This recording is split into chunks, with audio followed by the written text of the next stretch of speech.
Hi, this is Terry Erasmus, and welcome back. Today we're going to be talking about Suiseki. You can see two examples behind me of Chinese Suiseki. These are stones that I purchased in China many years ago. So you'll very often find that people that are interested in bonsai also have they have an appreciation for these natural stones, because the stones are also viewed very much as we would view our bonsai trees. There's a lot of similarities anyway. And so today I will be interviewing Dorothy Franz. Well, the interview was actually done 4 years ago, and for whatever reason I never placed the interview on YouTube until now. But Dorothy recently passed away, and I thought that now would be a lovely time to put it out. And certainly for South African Suiseki appreciators or collectors, what Dorothy has to say may help you to find new places to find stones, maybe just to increase your love of Suiseki. For those of you that are not really interested in Suiseki, you will, through the interview, learn a little bit more about Dorothy Franz. Dorothy was one individual that had meant a lot to me on my road to becoming a bonsai professional, and we had developed a good friendship, and she was a lovely person to be around, and very inspiring and very encouraging.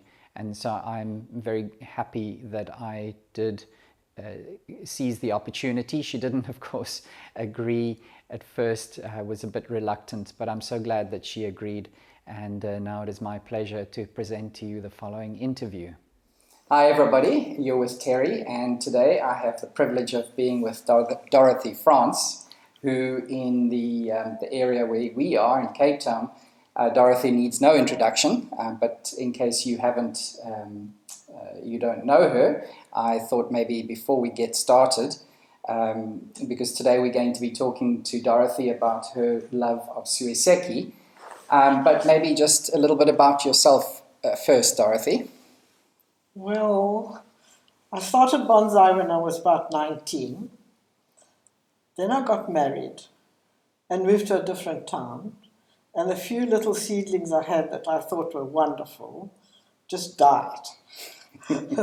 So I then gave it up because I was involved in business and I had children and what have you.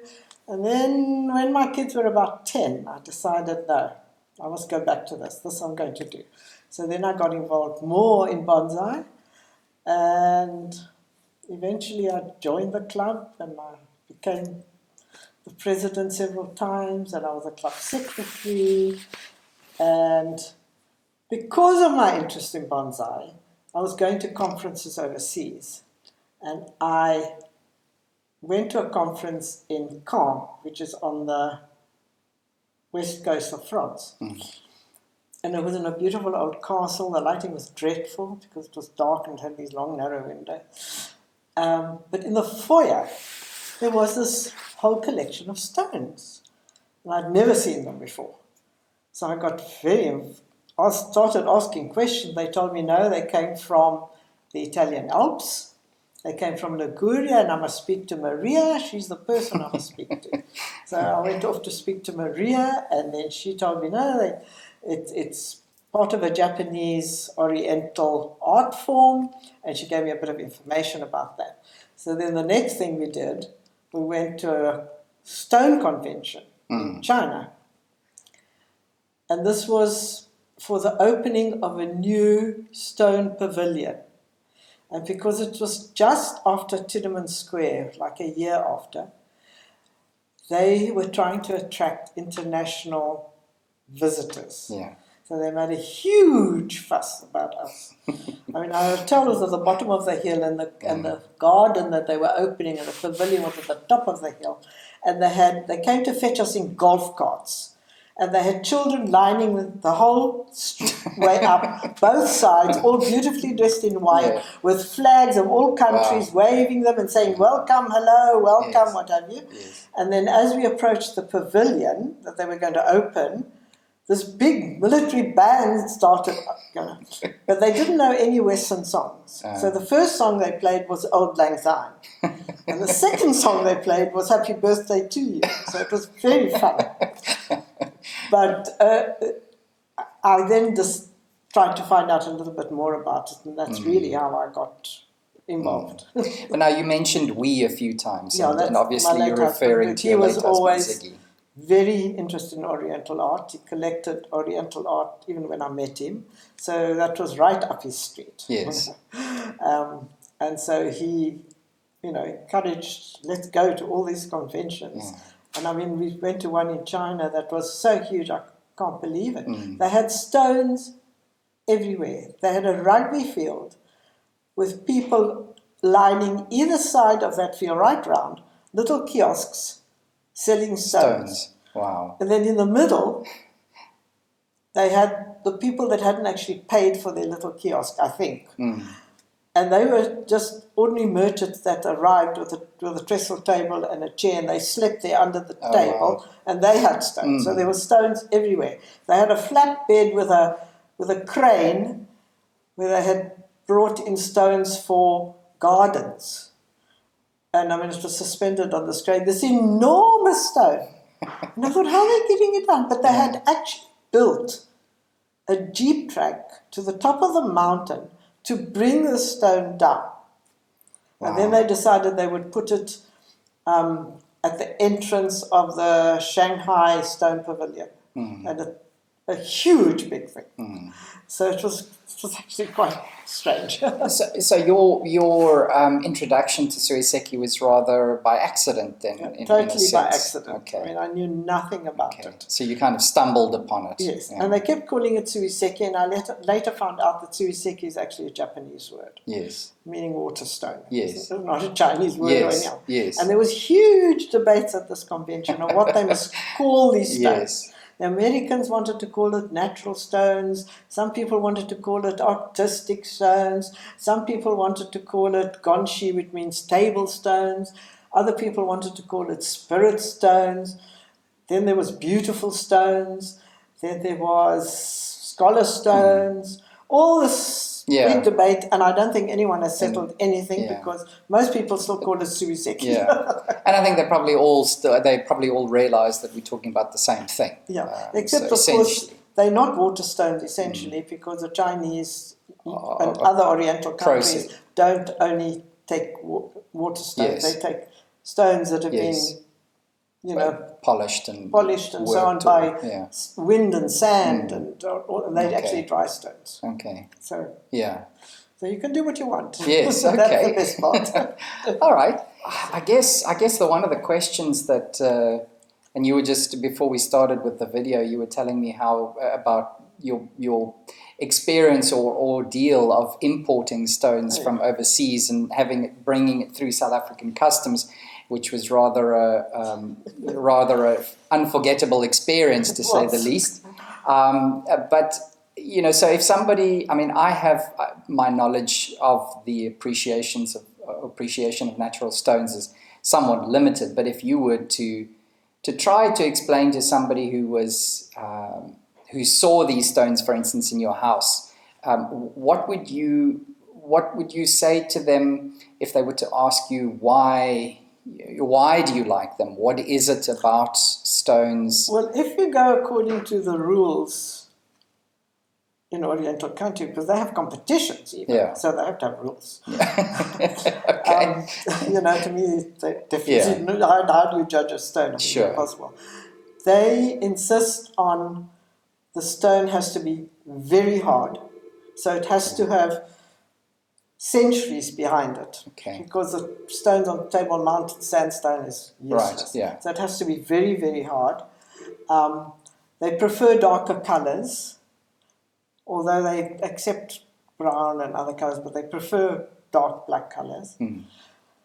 The main thing is that it has to be shaped by nature.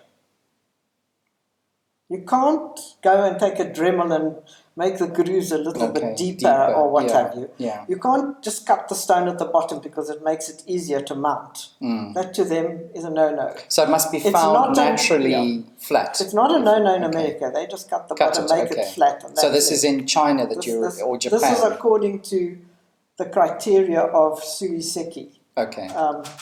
Would that then be a Japanese convention, or I don't know if it's a Japanese or Chinese convention, but all the Oriental people stick to it. They don't do anything to their stones. All you're allowed to do is wash them, clean them. You can use a wire brush just to get sort of mud and caked clay off, but you're not allowed to do anything else. They go as far as putting their stones outside. They keep them most of the time outside, although they've made the stands. Because they wanted to weather even more. But I mean, how much a stone is going to weather in my lifetime, I don't know. Yes, anyway, of course. Yeah, it sounds like a good idea. They also have this thing that if you pick up a stone, there is a reason why you picked that stone and not the one next to it. And they reckon you have some kind of bond with the stone. There's spirits from ancestors or what that are telling you, pick me up. All right, okay. So that's why they sometimes call them spirit stones. The Scholarstone Story, as far as I can gather, dates back to about 11th century. And it was a very, very prominent Chinese poet who suddenly had writer's block. For 3 months he couldn't put one single word down on paper. So he used to walk around on top of the mountain.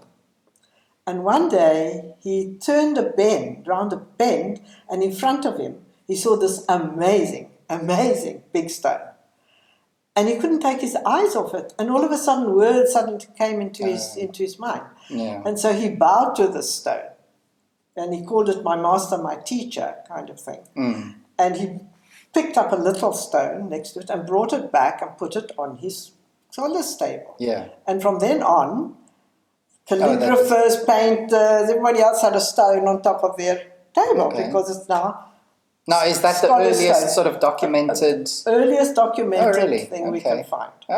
So it must have been there further back. But the first actually written thing was much later, about 14th century. Wow. But they know that happened in the 11th century. So it was word of mouth. And of course, stones in Oriental countries have provenance. If your grandfather and your great-grandfather, and he was a very famous person, and the stone's been passed down, it's more valuable than just you buying a stone, which of course doesn't affect us at all. Yeah, sure.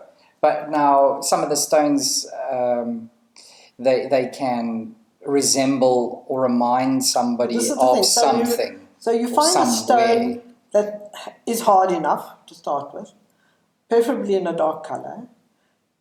Then you look if it's got any pattern on it. So something I think you were showing me, like this one, or this one that has, and you see it's got a pattern in it. Right. And then you look for an interesting shape. Now, you don't always pick up the stone just lying there. Sometimes it's upside down in the ground. All the Ligurian stones, the main ones that look like mountains, were actually found upside down. And what happened is that the snow melts on top of the mountain, and the water finds little grooves in the ground. And so these stones have got these beautiful grooves, but from the top, they just look like a flat stone with and when you turn it or dig it, turn it around and clean it, you have stones with beautiful grooves. So you know, it's so you don't usually find stone like that. The Orange River is exceptional though, because the Orange River, the stones actually come polished. If you're downriver, they're totally polished by the fine sand and the action of the water. So if you're downriver, you pick up the stone, it's polished. It's beautiful. It's just clean like that. Well, you've now brought up the Orange River, and I was going to ask you later on, where are some of the places that, in your experience, one can find stones in South Africa? Well, Orange River has the most beautiful stones, lots of them with patterns, lot of them with an amalgamation of what looks like tiger eye and another stone together. That stone on the end there has got a beautiful pattern. These ones were from? Those were from Namibia. Okay. That one comes from Namibia.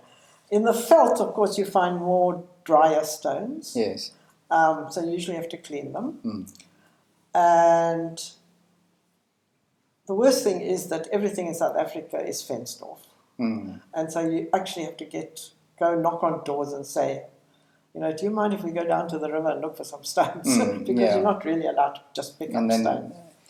And then usually the face on the other side. And the face on the other side thinks you want diamonds. Yes. And you have to explain to them, no, all we want is some river stones. Yeah. And then they're quite happy to let you go one day. Okay. And it's, in the beginning you're very enthusiastic, so you've got piles of stones. Right. And you can't possibly take all that home. So now you start sorting it out. So you say, okay, I like this one, but this one's not so good, so you put it in that pile. And then what happens is another person that's collecting with you says, don't you want those stones? No, they take. So it's quite a bundle. But it takes a long time. You have to spend a day. I mean, now I walk on the mountain every day. I haven't found or seen anything a that's stone worth. Because I can't just stop. I actually need to walk. Yes. And so you have to actually stop and wander around and find the stone. Yeah.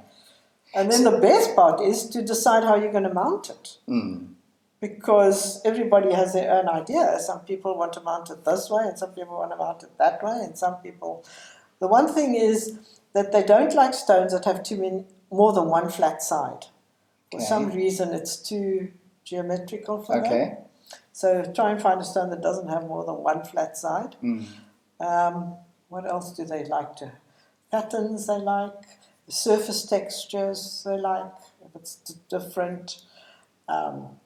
colours count, and the shape of the stone obviously counts. All right. So some of them look like people, some of them look like shoes. They also, when they exhibit them, on their cards where they tell you where they found the stone, they always have a fantasy name. Like they will put in, smoke rising or spirit going to the heavens or the butterfly lady or something. They have a special little name. But they've got huge stones. So when stones. Getting back to, you're out in the Orange River now, for instance, and you're walking around, and I'm assuming there's hundreds of stones laying all over the place. So now what, you mentioned that there's spirits or you walk around and you see something looks like it's got an interesting pattern. So you pick it up and see, is it got an interesting, no, it's not that interesting. So you go to another one. Okay. But the point is, or what I'm picking up is that what you might see in a stone, somebody would pass over the same stone. So it's very much of a personal kind of... I find some of these stones very tactile, like this one. I think it's very tactile. It's beautiful. It was found very exactly like this. Yeah. I did nothing to it. But I think but somebody else might have seen the stone like that and not worried. Right. But the way so now you started talking about the way that it's mounted. So that's called a die. That's called a die or a dizer. A dizer, okay. And they always mount their stones. Yeah. They always have little feet on them. Okay. And they usually display them on a stand as well. Right. The same as they do in bonsai. Yes. You always have pots with little feet and you put it on a stand. They always do that. Yes. And those dizers, takes me months and months to make. I'm completely useless. I'm using a Dremel and whatever. But you can go to these stone places in China where they've got a place at 5 times the size of Access Park. Every little shop is selling stones. And then they've got another place just as big where every little shop is a carver. So you take him the stone and you say, I want... So he says to you, okay, how do you want to put it up? So you tell them you want it like that. Because you have to find the center of gravity, otherwise yes, of course it's going to fall. And then he says, okay, what kind of wood you got? So you choose your wood. And then he says, okay, what kind of stand you want? So you said you want little ridges or you want little bubbles or you want whatever. And then he says, what size do you want the stand? And you sort of give him a size. And 2 days later you go back and the stone fits perfectly. It's brilliant. But I would imagine that for us, it's a different culture and all. But in South Africa, I would imagine that most people would want to make their own dyes. Yeah, it's fun. And that's it's part actually, of the yes, part of the enjoyment fun of to the make your hobby own. or the It takes passion. a little bit of doing. Yes. Because you have to start with a piece of wood bigger than what you want. Of course. You don't know how big. And probably from what I can see, it's also tends to be a dark coloured wood generally. Well, that you can stain. You can stain it. You can stain or varnish it, so Okay.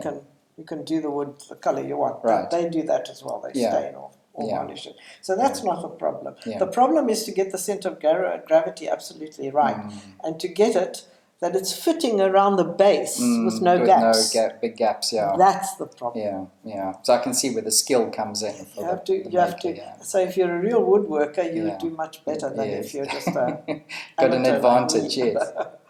I think earlier on you mentioned something about judging stones or marking stones, that they have competitions. Now I know you said that you don't really you don't do that, or you don't see that, but if is there such a thing as a good Suiseki or a bad Suiseki, or is it just one that you maybe relate more to? I don't really think so. Okay. If it's got a nice, if it's dark, it's got an interesting shape, it's well mounted, it may have surface pattern or not surface pattern. I don't think there's a good one or not a good one. I suppose the question is probably as difficult to answer as asking the same question about bonsai. What makes a good bonsai and what is a bad bonsai? Because again, it's going to appeal. They make the rules, and it has to conform to that. And if you want to win prizes, then you have to conform to that. It doesn't mean to say that your bonsai is terrible. Right. The problems can be excellent in terms of other people, but not in a competition, because they've got rules. Yes. And they can't judge competition any other way. You can't judge ice skating or anything unless there are rules. You have to do 3 triple jumps, and you have to do this, and you have to do that. Otherwise, you're not in it. So they don't judge like us, first prize, second prize. They have 10 first prizes. They get a red ribbon with a gold thing, and then they'll have another 10 silvers and a 10 bronzes. Sometimes it's 10, sometimes it's 20. It depends on whatever they've decided. So it's not like one stone is the best. Yeah. But in terms of if you want to sell it, and it has history, they do carry a higher price. Yeah. Only if you want to sell it. Yeah. Well, okay. So if somebody wanted to get involved in Suiseki, now I think years ago, if I remember correctly, there was a club that I think Ziggy had started or something, a Suiseki club society, and has they sort of fallen by the wayside. Yes. Okay. Now, due to perhaps just people. We're all too old. Okay. But if somebody wants, I'm sure that there are people out there that have got an interest and would like to know more, would like to find people of a similar interest. So they should probably try and look around. Find. Talk to people, see if somebody's got something, say to them, okay, tomorrow we're going to go to Pilindaba and go and look for stone. Yeah. And then see what you come back with. Yeah. And then get together once a month and start making the plinths in some garage, which is what we did at the beginning, because you need certain amounts. You need a jigsaw to cut the bases out. The basic shape. Yeah. If you've got a belt sander, that also helps, quickly. But otherwise, Dremel is it's fairly fine, good enough, unless you've got a very big stone. Yes. So you don't really need too much. You don't need too much. You don't need a lot of space. And also, excuse me, unlike bonsai, once you've found the right stone and you've made your die, really that's kind of it. There's nothing. You have to just dust there's it. no watering, no foot. Just dust it. Yes. Dust it and clean it with a wet cloth every now and again. That's all you have to do. There's no maintenance involved at all. Yeah. But also to maybe with all the exhibitions that we have, the different clubs around South Africa that host or that hold bonsai exhibitions, I think. I know that you have on many occasions had stone displays. At the Cape Bonsai exhibition at Kirstenbosch, they quite often have a Right. table with stones. Yes. But I don't know if they've had a table with, and we had it at the that convention we had in In Stellenbosch. Stellenbosch, that's right. We had a section with stones, and we Yes. got lovely stones from people, from Gauteng and everywhere. Who said they'd like to exhibit a stone, and when they really? brought the stones, they were quite interesting. Really? And they were beautifully there are mounted. people So there are people out doing there, it. You just yeah. have to find them. Yeah. They're But maybe they're not probably really- all attached to a bonsai club somehow. Probably. But they're not really given the stage, so to speak, or Yeah, to exactly. showcase the stones. Exactly. So people they're just not aware of it, Yeah. I would imagine. Most likely. Well, that's been very Likely. interesting. Thank you very much, Dorothy. I really appreciate you sharing that information. And so maybe we can just take a look at some of the stones that you have in more detail, and you can maybe give me some of the provenance that's attached to some of them. Okay, all right. None of them. These stones, I think you said, were the Orange River stones. Mainly Orange River stones around Uppington area in very shallow water. They also have categories. They have what category that goes into mountain stone, a category that goes into people, a category that goes, they have patterns and things. So I quite like pattern stones. So, this stone, for instance, got beautiful patterns. It's got this zigzaggy thing here. It's got a different color down here. It's got a different pattern up here. So to me, a pattern stone attracts me. This was also a pattern stone. It's got other colors in it, beautiful colors in it, browns and blacks and what have you. But then you get very tactile stones like this one. This one is simple shape. It's got nothing that you can actually say, wow, but it's just got a feel. But, I will have a feel, somebody else won't have a feel. This one to me looks a bit like a person. This one to me looks like a shelter.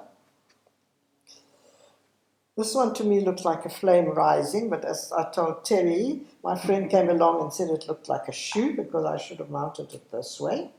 Just take that other stone that's in front of it out of the way. This one? Yeah, that's right.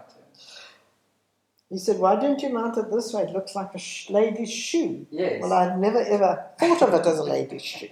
Yeah. So he probably would have mounted it as a lady's shoe. I like it as a flame going up. So you can do what you like to it. Right. And the Orange River have got quite a bit of a tiger eye,